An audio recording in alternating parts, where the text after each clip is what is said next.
Now turn to Section 3.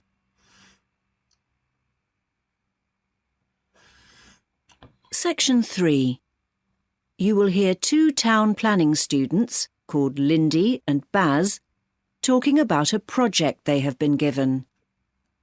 First, you have some time to look at questions 21 to 27.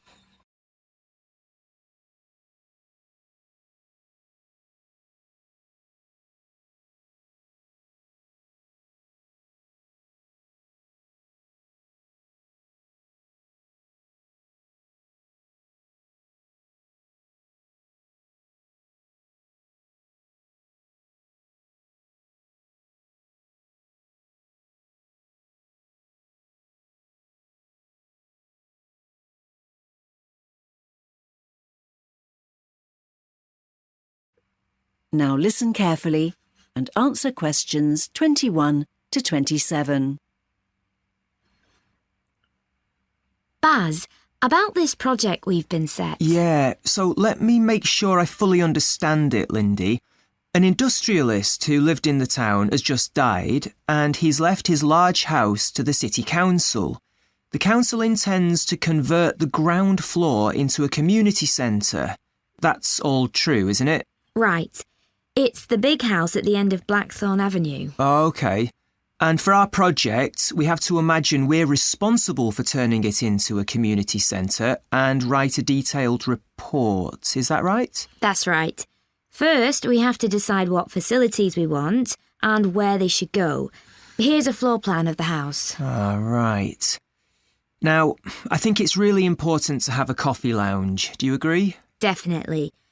What about having it in the corner room beside the existing kitchen? It's the obvious place. But the front door opens into quite a big space, and it would be nice and welcoming if people are there drinking coffee and chatting, rather than walking into a large, empty space. I see what you mean. OK, I agree. I think it needs a technology room where people can access laptops or tablets and maybe get training too. Good idea. How about the room next to the kitchen in the east wing? I'm not sure. It might be noisy, or even have steam from the kitchen, which wouldn't be good. Let's put it in the west wing, the room you go into just after the bend in the corridor. OK. What do you think about having a music room where people can download music and listen through headphones? Yes. It'd be nice to be able to sit and listen and look out onto the courtyard and garden. How about putting it at the far end of the west wing? There are quite large windows there and a door into the garden. Right. And maybe a TV room too? Maybe the first room to the right when you go in through the front door. Shouldn't it be one of the larger rooms? I don't really think so.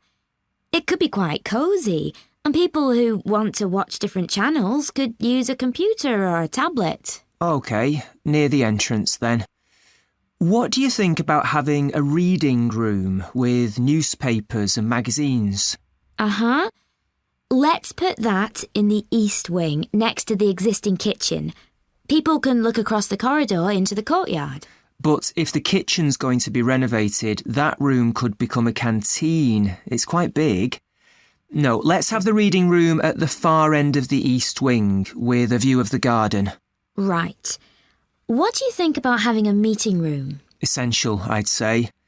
I think that room that sticks out into the courtyard opposite the front door would be rather nice for meetings. Yes. It's got a door out into the courtyard and light coming in on 3 sides. Then the community centre will need a manager who'll need an office. Where shall we put that? Maybe the large room in the corner to the left? I think it'd be better to have it nearer the front door, so the manager can keep an eye on people going in and out. I see what you mean. OK, so the room on the left of the entrance area as you go in. Yes, that'd be best. Anything else?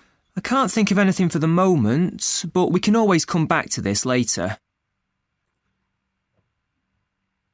Before you hear the rest of the discussion, you have some time to look at questions 28 to 30.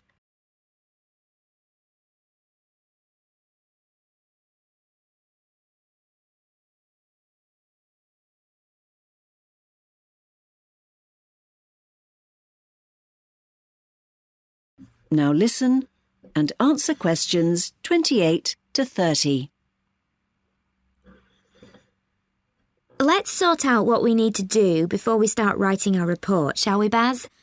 We should probably write a section in it about community centres in general, what sort of facilities they provide, how they're funded and so on. I wouldn't mind doing that, if that's okay with you, Lindy.